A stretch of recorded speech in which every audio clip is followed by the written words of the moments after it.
to Sugar Coated. I'm your host, Adrienne Garland, the CEO and founder of She Leads Media.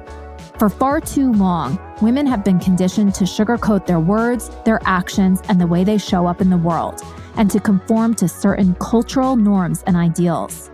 This is inherently designed to keep those who are outside of the norm from gaining power, prestige, wealth, and influence, preventing more women from being recognized and respected as the powerful leaders that we truly are.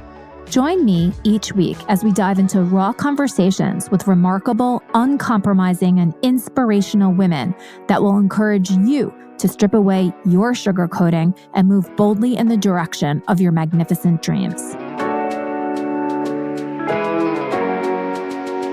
Hi, everybody.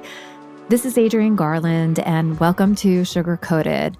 Today, I will be speaking with Yuri Chu Su, and it is her second appearance on the Sugar Coated podcast. And the reason that I wanted to do this as we dive into 2023 is that Yuri has been on a journey through a program called Remote Year. And she shares a lot about what her journey has meant to her, what she has learned over 2022, and what she hopes to achieve and accomplish and sort of bring into her life in 2023. So I just thought that this would be an excellent episode to kick off 2023, and I hope that you enjoy it. Listen in. Hello, everybody, and welcome back to Sugar Coated. I am thrilled to be welcoming back Yuri Chu Su. And the reason that we are welcoming her back to the Sugar Coated podcast today is because Yuri is on a journey of sorts. She is in her fourth month of a program that she joined called Remote Year. And we wanted to bring Yuri back on because I have been following her around, living vicariously through her on her different adventures and in different countries through this program that she's in called Remote Year. So Yuri is in her fourth month of the program. So she's 1/3 of the way through. And we wanted to get back on and kind of explore some of the things that she has learned about the world and about herself on this journey. So welcome back. And actually, Yuri, I think you're the only one so far that has been welcome back. So you are unique in that way, and in a lot of ways as well.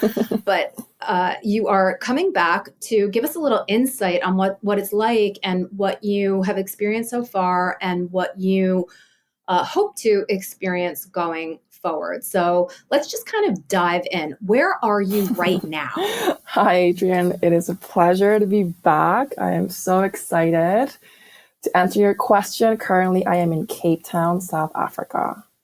Beautiful. Yes. And you would never know, right? Because it looks like we are in the same spot with our white brick walls and our gray walls behind us. So you literally could be in the room next to me, which would be fun. So you're in Cape Town and you are, this is the end of December 2022. So in a lot of ways, you're wrapping up this incredible year that you've had as a digital nomad, first on your own and now as part of this program. So you're sort of at the end of something, but you're sort of in the middle, right, of something else. Yes. So just practically, so from Cape Town, you go where next? Yes. So next we head out to Asia. So we'll start in Vietnam in January. We'll be in Thailand in February, Indonesia and Bali in March, then Osaka, Japan. And that will be a 4-month journey in Asia. Wow. That's a dream. That is a dream come true. Yeah, it's pretty incredible. So we begun in Europe and now we're in Africa. So I guess the 12-month journey begun in Split, Croatia, then Valencia, Spain, Lisbon, Portugal, then Cape Town, South Africa, then the next 4 I just mentioned. After that, we'll be in Lima, Peru, which is incredibly surreal because that is actually my hometown. So that's going to be pretty wild to be there with the group, as well as see my childhood friends and even family that I have there. Then we go to Florianopolis, Brazil, and then Medellin, Colombia, and then Mexico City, Mexico, to end off a 12-month journey. Oh my goodness. Oh my goodness. So far, right? You're very much in the beginning stages of this, and you have so much more to go. What has been the thing that you have, I guess, realized in these last couple of months? And that could be about yourself, about the world, about people, anything. Yeah, that's definitely a big question. One of the biggest things I have learned is how many triggers I have. Interestingly enough, traveling so much and being exposed to so many people in different cultures, different environments, and not having the comfort of home or routines, I definitely realize how many things can make me uncomfortable and how many things can like tip me off my balance points. So yes, traveling is incredible and I'm doing an incredible journey, but it hasn't been easy along the way. And there's been so much growth and learning. And I believe that all growth stems from some sort of discomfort. And that has helped me realize how many things can trigger me, which has been really interesting. Yeah. So in the spirit of sugar coated, let's dive into that a little bit. Sure. So, right, because I think when people hear about other people's, real experiences and what are the things that trigger them, sometimes they might not feel as, alone or as much like, oh God, I'm a jerk, right? So, as much as you feel comfortable sharing, what are some of those things that have triggered you? Yeah, so off the bat, I realized that I'm a lot more introverted than I thought I was. I think the pandemic, for many of us, gave us a lot of time with ourselves. And that made me really used to having a lot of time to myself. So now being immersed with all these people, all these activities, your calendar blowing up with invitations and learning when to say no and dealing with FOMO, the fear of missing out, and recognizing that I need my alone time. I need to recharge and it's okay to say no. One of the things that they told us really early on, probably on our first day, was to embrace JOMO, which is the joy of missing out. Interesting. Yeah, so that's been a new concept that I've had to learn to embrace, is that it's okay if I miss out on some things. I'd much rather spend the time to recharge and then come back into the group when my cup is full, instead of depleting myself just to experience something, because there's an overwhelming amount of things to do in this journey. And it's a really interesting challenge because it's hard to relate to others. I've traveled for, quite a bit. So I have experienced that, but I haven't traveled quite like this, where there's just a buffet of things to do. And it's really a marathon. It's a 12-month journey. And I have found myself, burning out or, just stretching myself too thin.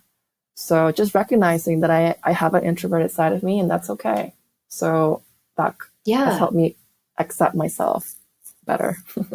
Huh. Yeah. And was that something about yourself that you didn't know? Because, I just knowing you, I felt like you knew that you were somewhat of an introvert. Did this just kind of solidify that for you? Yeah, I think after the pandemic, I traveled, but I did solo travels. So this is more of a group dynamic and environment. And I do love that aspect, but I quickly realized that it trained me more than it had before. So I think I always had an introverted side of me, but this just really reflected that to me. Yeah. It's so interesting. You probably won't think this about me, but I too am introverted. And I was very much, growing up, even though I always wanted to be around friends and all of that, I was I think, more comfortable in situations where it was, me and my friends or me and two friends or something like that, the small group. There is a lot of pressure and there's a lot of energy that comes at you when you are in a group. And it's in a lot of ways why when I was kind of growing up and even in college and everything, that I did not want to join groups. I didn't want to join a sorority. I didn't want any of that because there is a lot of energy that you have to maintain in order to kind of be on, right? Because you never know who's kind of like looking at you or judging you or all of that. I was very much anti group or anti-joining anything. And it's kind of ironic that I started my own group because I'm not a fan of doing things like that. And you hear this a lot from, people that are in maybe like events or if they're in the public. There is this putting yourself out there in doses, but then retreating, right? And recharging. Don't talk to me. And recharging. Absolutely. Whenever I go on vacation with my family, my husband, who is in the construction industry and he, works with these guys all the time, my husband likes to hang out in the pool and like talk to random people. And I separate myself from him because I just don't want to connect with anyone. I just want to like read my book, So it can come across as being standoffish. But if you can embrace the fact that, this is what you need, like you said, in order to recharge so you can go back out there, I think that's a great learning. And isn't that what traveling is all about too? Because wherever you go, there you are. Yes. I love that quote. Yes, absolutely. And traveling just exposes you to so many different scenarios, different environments, different people. And it's such an invitation to just get to know yourself so much deeper. And another thing I wanted to bring up is that I quickly realized being in this journey that being in a group setting, the conversations are different than when you have a more intimate group. The conversations with a larger group are more about, the present or fun things. What are you doing? More surface level conversations. And I quickly realized that those drain me quite fast. I'm the kind of person where something like this, where you and I are just talking about real topics, the deep topics, raw, unfiltered, that actually energizes me. That actually... Me too. Yeah, definitely. I mean, I'm not surprised since this is your podcast. So those conversations, the deeper questions, the truths, right? Those are the ones that I actually love to explore. So yes, I do have an introverted side of me, but with the right people, I am such an extrovert. So I'm actually, I think they call it an ambivert, where you can just kind of go both ways. So just recognizing that with different people, different dynamics, a different side of me opens up or a different side of me closes down. And that was a big learning quite early on. And I'm still, every day is a learning, but just recognizing that with some people, the conversation takes a different life of itself. And other times it's just more surface level. And that's okay sometimes, but my preferred cup is the one that gets deep. So like, how has that, beside you understanding that about yourself, how has that helped or hurt you when it comes to sort of building relationships with these new people that are coming in and out of the program all the time? Well, so to give a bit more context, I have a core group of 27, including me, who travel with me. We are the Yuri program, and we'll get to the name in a bit. But yeah, that's my core group. But every month there's been different mixes of people coming in. So we'll have 1 month programs. So people will come in for just that one city. 2 months out of the last 4, we cross over other journeys. So there are journeys that are traveling all over the world in different, stages, and we cross over a different one in Spain and in Lisbon. So those added in new energies. But to answer your question, I guess just recognizing that some people are more comfortable opening up and being more vulnerable and talking about deeper topics, and others, it's just not their preferred way of connecting. And that has taken me, months to really, really get that from everybody. And just trial and error, and just seeing what people react to, or their energy, reading their energy when I'm around as well, right? So it's a lot of, I say this because somebody said this on the first day, that this is actually a social experiment, and it really is. Yeah. It is quite fascinating. Yeah. Has there, I kind of am thinking, like, if I put myself in your shoes, right, and your suitcase, what would I do? How would I be? How would I behave? And I think sometimes that I go for comfort. So like finding someone in the program that I could kind of like pair up with or partner up with, almost like a home base. And, and then you can go venture out. Has that happened? I love this question. With you? Like, do you have like I love this question because we were just watching a movie before this. And he's taken, so don't make assumptions. But he's definitely my best friend in the group. And from our first conversation, we connected. Our second one, really, we opened up like that. It was so instant. And ever since then, we have just built this beautiful, beautiful friendship. And he's definitely my rock, my safety in this group. And I think really early on, like our very first one-on-one hangout, we call each other lobsters. Like we're each other's lobsters, like friends. And we are pretty close. We are actually rooming together this month, which has been wildly just amazing. We've experienced so much together. And we have, just really developed a very special bond. So I'm so grateful to have him as just exactly what you said, a home base. Because with him, I feel so at home and so safe. Safety is so important for me. And I realized that quickly. And when he's not around sometimes, I sometimes don't feel safe.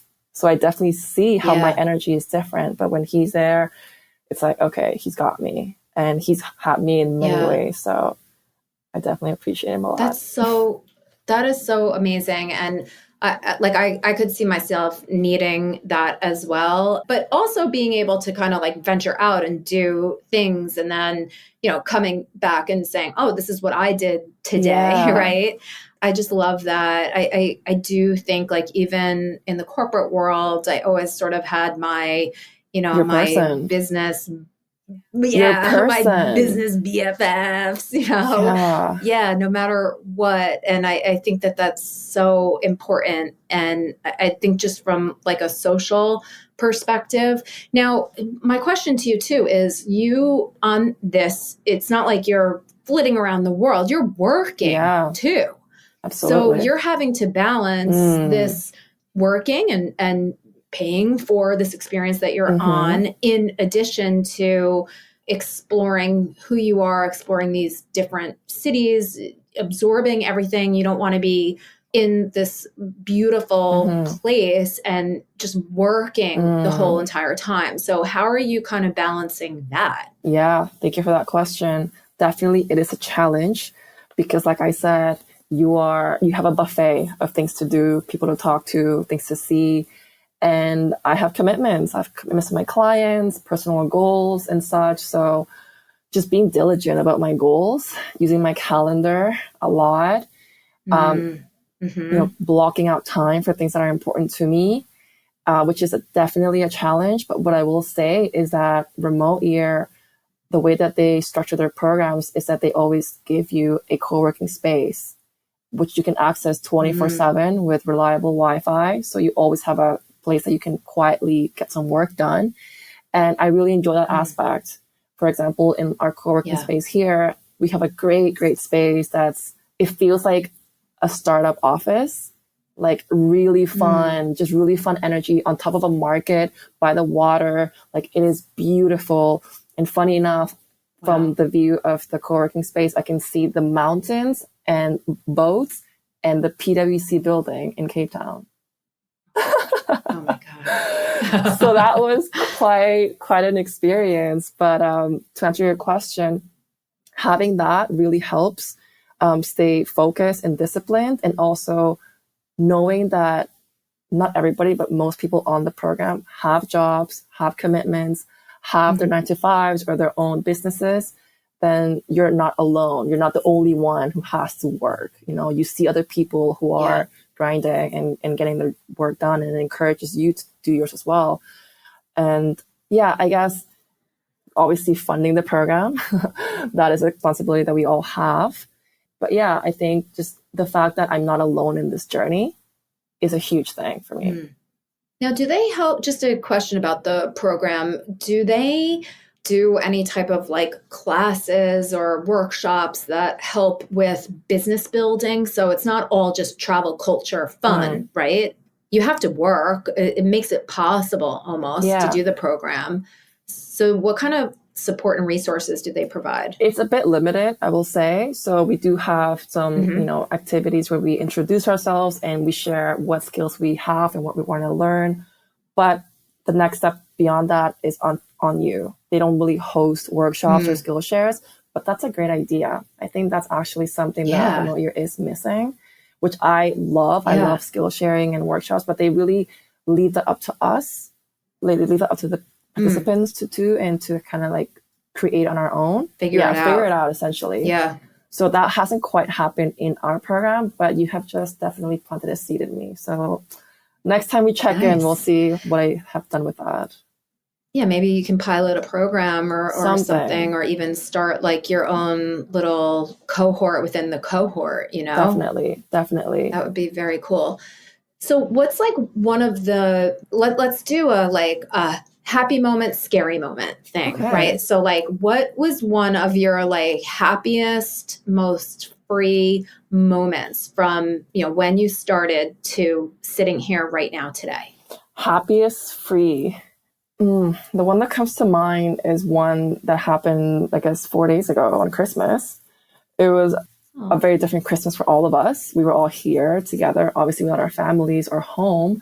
And someone from our group, God bless her, she organized an Olympics, a beer Olympics. But you didn't have to drink. You did not have to drink. But she really, Sam went all out for this. And a bunch of us, there were 7 teams, I think, 4 in each team, 28 of us, all picked a country that we represented from our journey. We all dressed up in those country colors. And we had a whole 10 activity Olympics kind of game. And it was so nice to spend Christmas in this way with this new family I've created and here. And there was a real camaraderie and just laughing. And I felt a lot of love in that event. I could see all the friendships, like really deep friendships. And it's really special to now be 4 months into this journey and to have this, in a way we are a family.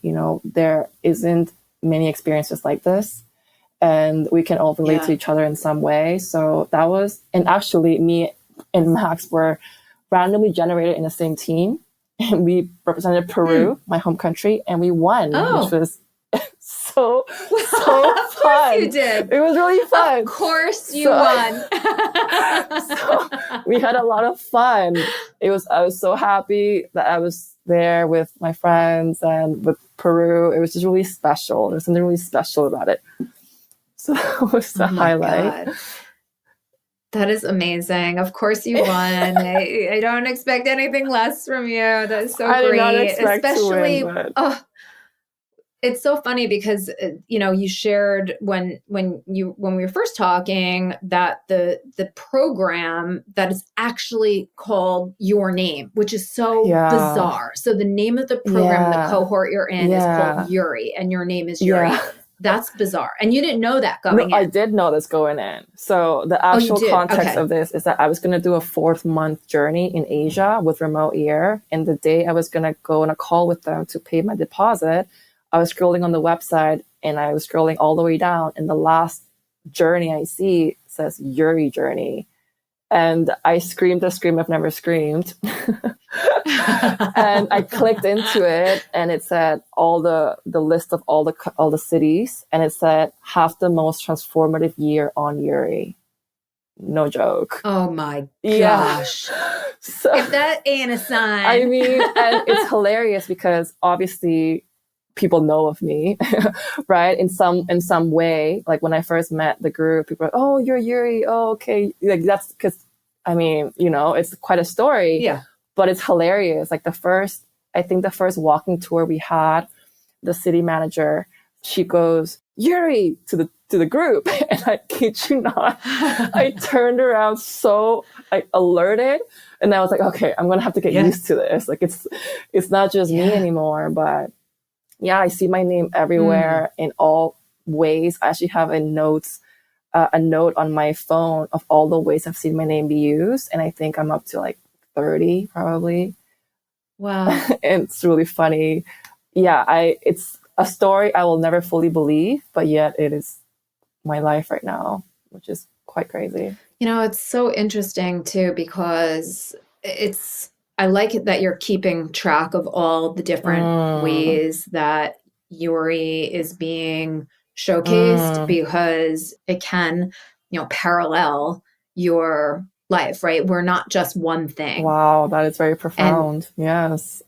Yeah. And, sometimes too, the place shapes who we are, what we do, and uncovers, part of ourselves that we might not have been able to, find unless we were there, unless we were put into those situations, unless we were triggered in a good or, a maybe not so good of a way. But I think that in all of it, there are a lot of lessons, and it's so incredible that you're able to do this at this point in your life. And, you're just very much in it. And, who knows what it's going to lead to. It might not lead to anything except just this incredible experience that you've had in your life, which I think it's all good. What so far has been maybe the scariest moment for you? I wouldn't call it scary. I'll call it dark. I definitely had dark moments. Probably about a month and a half ago, I would say our last month was in Lisbon, and I just didn't connect with Lisbon. And I definitely recognized that I need some specific elements to really feel alive. Like the sun is really important for me. And where we were staying was just a small place without any sunlight. It rained a lot. The area just wasn't an area that you really thrive in. And that really took an effect on my mental health, I will say. And I was also going through a lot of personal struggles. I was feeling disconnected with the group, and that I kind of spiraled. So I questioned a lot, if not everything. Yeah. And when you're away from home, you're on your own, right? And it was a time too where I was traveling quite a lot within the travels. So that was really difficult on my body, on my mind, on my spirits, and not having the people in my group that I could really open up to about the dark things was challenging. So that was really difficult, I will say. But at the same time, it allowed me to really ask myself what I can learn from that experience, who I want to be from that, and really grow from it. There's a lot of discomfort there, but also a lot of growth. And I'm happy to say that I'm out of that dark phase. I feel so much more alive, and that I have really up-leveled in many ways. Most importantly, my mindset. And like, what does that mean? Okay. Yeah, like, what does that mean? Yeah, because we use words sometimes like even, dark, growth, and it's, what are you talking about? That's a great question. What am I really talking about? I think if I were to distill it to the core essence of it, is the power of the thoughts, the power of my thoughts, and what am I really focusing on? Am I focusing on what I don't have? Am I focusing on what I wish I had, the past, what's bringing me down? Am I giving attention to those endless thoughts that will honestly never stop, that will always fill you with doubt, with regret, with anxiety? Or am I present in this moment right now, speaking to you, embracing right now what I have? And it ultimately comes down to that for me, at least. I definitely recognize that for a period of like 6 weeks in the program, I was just focusing a lot on what I wish this experience was, what I wish the group was, what I wish I was in the group. And I was really going down this dark path. That's when, it got really dark for me at some point, because I recognized that a lot of triggers of mine came from like university years or corporate life or PwC years. Oh, God.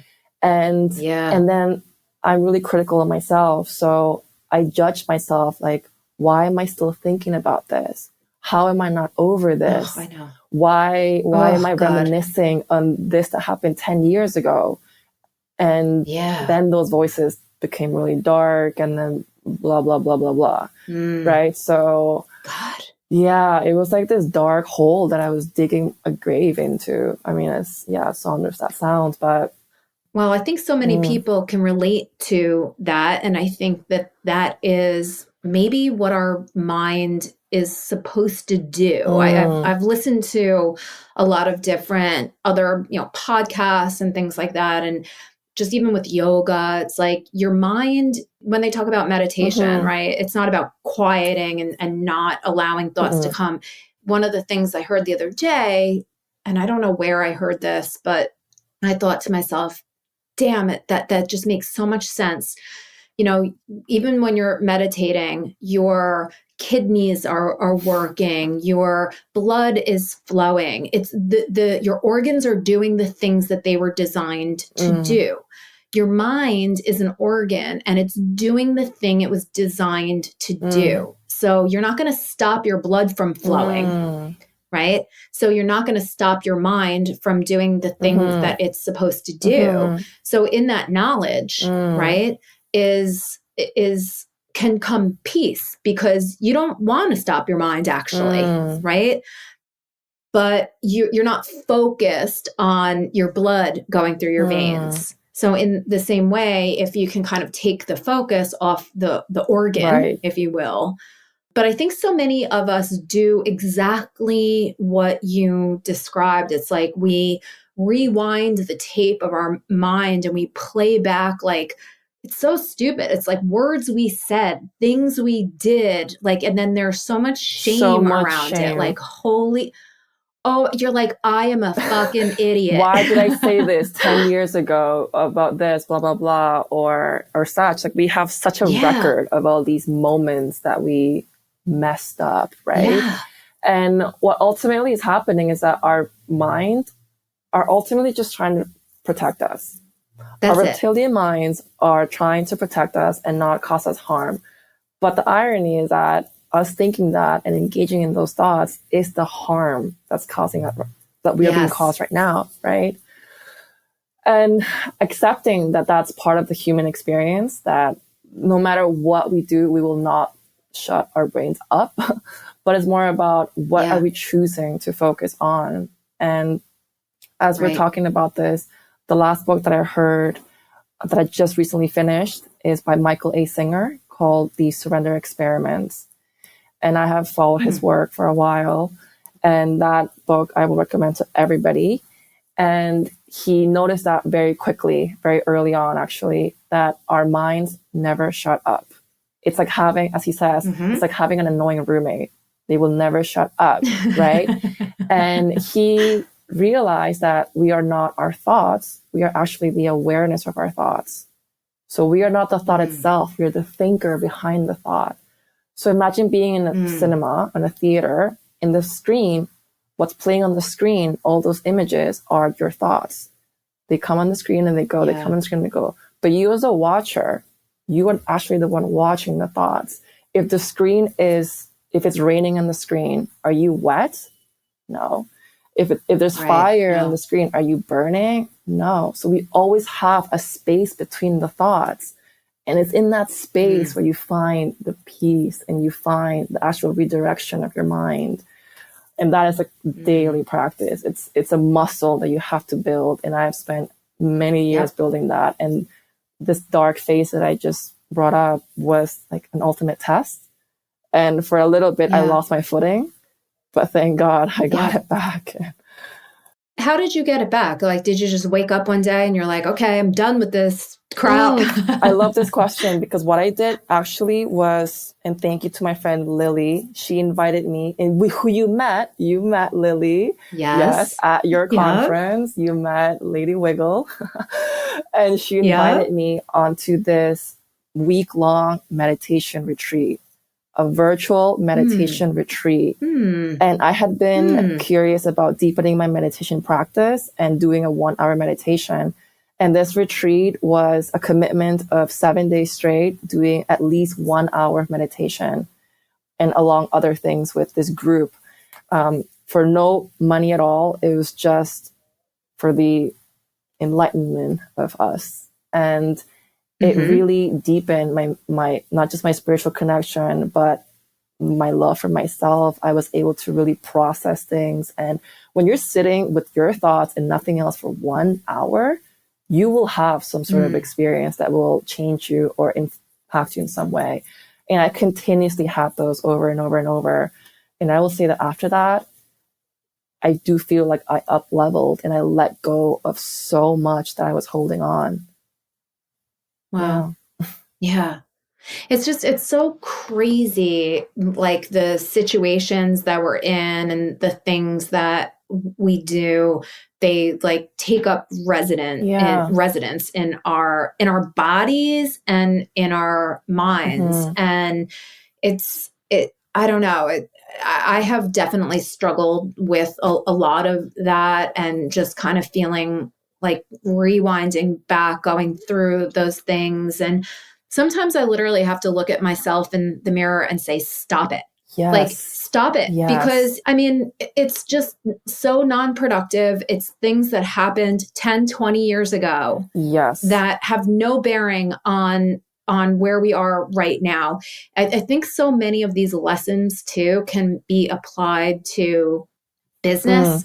You know, there's a lot of people that listen to this podcast that are, you know, entrepreneurs. And I always say that it's like, as entrepreneurs, we bring ourselves into our business. 100%. There's no getting away. There's no getting away. So when I teach at NYU, the first thing that I have the students do is I have them do this exercise about like who they are. And they are, you know, they're little like, what is this, a psychology class? And the reason I have them do it is because I say who you are shows up in your business. And if you don't know who you are, you're going to sabotage yourself. There's going to be things that come up that are going to prevent you from achieving your goals, right? So you have to get to know yourself. And sometimes, you know, that's really, really difficult to do because sometimes we don't want to look, you know, we don't want to see, but there's this, I don't know, there's this balance too, right? We need to see it so that we can let it go. If when we push it down and say, forget it, like who cares? It was 10 years ago. No, absolutely. Right? That comes right back up and slaps you in the face. Oh, so hard. Like if you don't, first of all, if you don't accept what happened, it will just keep coming back. The second thing is that if you shame yourself, judge yourself, it's almost adding fuel to the fire. So one thing I actually started doing is if something triggers me and it's an uncomfortable feeling, I will sit with it and feel it into my body, because our body does keep the score. There is no healing that does not involve the body, truly. And if the pain, the discomfort wants to get bigger, I allow it. Okay, it's going to get bigger. It's going to feel uncomfortable. But once you allow that, it will help the energy pass through you. It's when you resist it, when you judge it and you shame it, that you're actually just bottling it up, and it's going to come back. Maybe not this time, maybe in a week, a year, 10 years. But when you really feel into it and accept the fact that this is your reality and that this happened, you cannot change that, and you're choosing to move on from it, then that will allow the energy to move through you. And that's when really heal can happen. It's amazing. Do you think that you would have been able to kind of be in the place where you're at now, not the physical location, but like the place that you are in your mind and in your body, had you not gone on this journey? Because there was something about, traveling that was, sparked your attention. It's why you did it on your own. And then you must have said, well, I want community, right? I don't want to be doing this on my own anymore. Right. Do you think that, nope, this was going to happen no matter what, because this is my journey. This is what I needed in order to get where I am. Yeah. In many ways, I feel like I've been calling this into my life. And I definitely recognize that. And I think I mentioned this in our previous episode, is that thank God I've done quite a bit of work on myself, that I have the tools to navigate these different triggers or different situations. Because had I done this younger, I think I would have struggled a lot more. I'm at an age where I have done a lot of work on myself, that to answer your question that you asked your students, who are you? I have a really strong sense of who I am, right? So that really does help when you are on your own in some sense. Yeah. I know that part of this is, an experience, part of it is getting to know yourself. Do you have some type of like ultimate goal, like at the end of this, or even a thought, like at the end of this program, if A, B, C, D, then, it'll all be worth it. Yes. And I will use this opportunity to speak into existence, since I believe so much into that. We got asked this question in the very first day. It's, what are you hoping to get out of this experience? And most of the group said the things that you would expect, traveling, bucket list, adventure. But when it came to me, I said, I would love to find love. I would love to find a partner, a romantic partner, someone who I can enjoy this incredible life with. And it's cute because my group will kind of check in on me and be like, how's that going? That was your goal. And are you dating? Are you on the apps? And so far, it hasn't accomplished yet, but, only a third of the way through. And I'm hopeful. And I do believe that something will spark throughout this journey. But there have been people in the program. My best friend here, Max, found love. And I'm now really close with his girlfriend. And my other really good friend also now has a girlfriend. And now we're all, great friends. And my friend tomorrow, who I'm doing a hike with, she also, in a way, found somebody. So it's possible. It's all around me. I'm very hopeful. Wow. Okay. Another goal is to find somewhere along the journey where I could consider having a home base. So I'm having, it's like a buffet of, the buffet of the world. I'm going to 12 countries in 12 months. And where could I see myself having some sort of home base? And so far, Cape Town, definitely up there for sure. Really? Yes. Cape Town and Bali, for sure. Yeah, I mean, Bali, I've been there, but for Cape Town, I had heard such good things about it. And I keep saying it. I said it yesterday. This city keeps impressing me. Continuously. It keeps impressing me. So that's a really good feeling. It's so funny. You just said it. It's so interesting. You are definitely someone that you like to be impressed. Like I can tell when there's something that you're like, oh, I didn't know that. Tell me more, right? Yeah. Like, oh, it's funny. It's almost like it's what you're searching for. Like, impress me. Like, like challenge me, impress me, show me something different. Show me something new, evoke feelings out of me. And I love that you said this. And what's coming up to my mind right now is I recently was spending some time with a new friend I made here. And we were just bonding over music, as we did the first time that we met, just really digging deep into music. And he showed me his new album, or his old album, sorry. And he named his songs words that capture feelings that we can't always express. And I just thought the idea of that was so impressive. that See? it really took me somewhere, and I love that experience. So yes, I love being Yeah. impressed. Absolutely. Gosh, yeah, that's funny. I wonder where that comes from. I wanted to like rewind pretty far back. So listen, your family, moved from Peru to Canada. So there's that in your DNA, right? Looking for the place to be. You had a pretty traditional background. It's not like you were traveling all over the world since the age of 5 or anything Mm-mm. like that. Like you went to school, did all the things, like got the job. Mm-hmm. So that whole entire time, is that what you wanted? Or were you always like, I'm doing this, but this isn't me. I need to get out? Great question.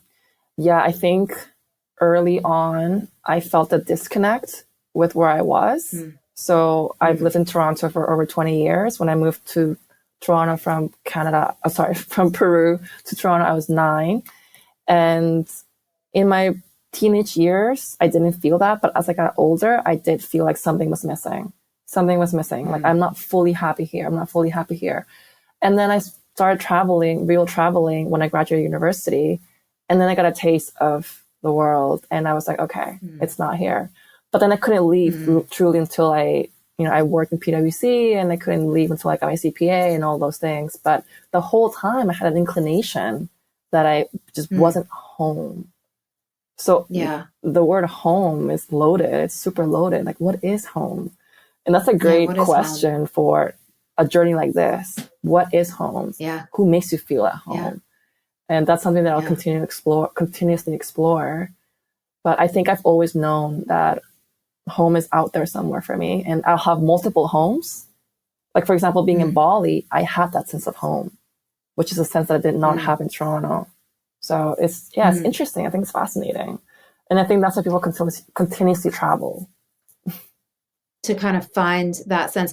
The other question is, so your friends and your family in Toronto, you probably now have friends all over the place, right? But do you even like want to keep up with people? Do you feel like, well, I should, it's an obligation. Yeah. Not that you want to lose touch with people, but do you have that pull? Like, oh, I really want to keep in touch with everybody. Well, everybody's hard, definitely. And, as you get older, you definitely lose touch with some people. Your paths just go in different ways. And that's just a natural part of life. But there's definitely core people that I will always stay in touch with. And I actually had this thought recently that that inner circle of friends, with those people, I feel at home. Yeah. Wow. Yeah. Yeah. That's a very special do they feeling. know one another, or are they like... Some do, or know of each other. Yeah. But yeah, I think I've definitely, as I've gotten older, the connections I make are very unique. And since I live many lives in a way, my friends come from all areas.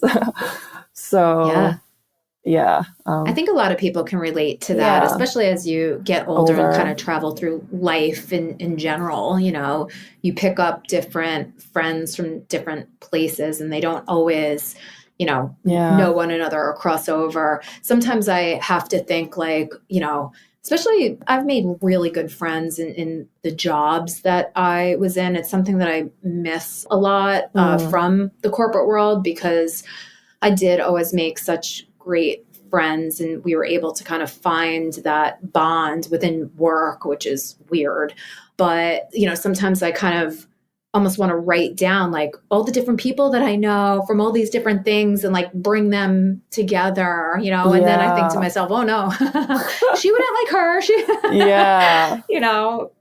But I think that's absolutely wonderful. So Yuri, we could go on and on. I truly believe about many different things, but I just want to give you the opportunity to, say and kind of memorialize how you are feeling right now as we close 2023, as you come to the end of your 4th month, 1/3 of the way through.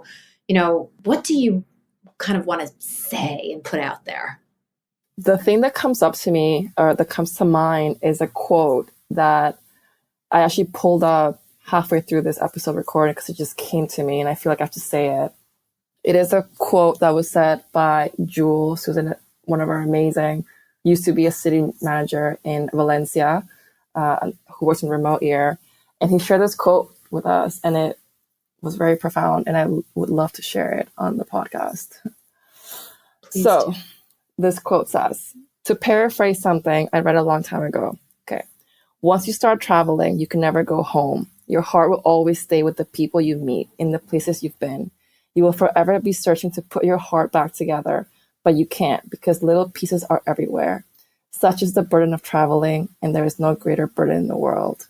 Oh, I love that. I know. Wow. And I can just relate to that in so many ways. I definitely feel like my heart has been just split into a million pieces, and they all live in various people, various cafes, corners, or strangers have shown me kindness. And I realized how much life I've lived in 2022. It's definitely been my fullest year yet. I turned 30 this year, so it's been a big one. It was a big one. Yeah. And I definitely went for it this year. You know, going to Bali was a big risk. Doing this journey has been a 12-month commitment and a big risk, and other risks I took as well. But there's been so much that I've gotten out of it. And it just reminds me that there's so much life out there, but you really have to go for it. And you do. The bigger the risk, the bigger the reward. So I'm just so grateful for all that I've experienced. Well, I am so grateful for you, getting to know you over, I don't know, it feels like a long time. I know it hasn't been a long time, but I feel like our relationship is so wonderful and deep, right? I think you and I, like from the minute that we talked, we went right deep. We went right deep. Like that's how we like it. That's how we like it. You know? Yeah, exactly. No, it's so good. So I just wish you continued beautiful experiences, joy, safety. And I know that you will find love. When you were talking before about finding love, you know, I think that what comes first is self-love. Yeah. And then maybe love with someone else. So I think that you are squarely in the self-love place. So I think, you know, the chapters that are coming up, maybe they'll be romantic and steamy. Yeah, steamy chapters. We like it. Come on. We like it. You got to come back for some steamy chapters. Ooh, I like that. I'm going to call that into for 2023, steamy chapters. I love it. Love it. Yeah. All right. Well, Yuri, thank you so much and happy 2023. It's just been a pleasure speaking with you today. Thank you so much, Adrian. I always appreciate your time and being on this podcast again. And I can't wait to chat with you again. And best wishes for 2023. Yay.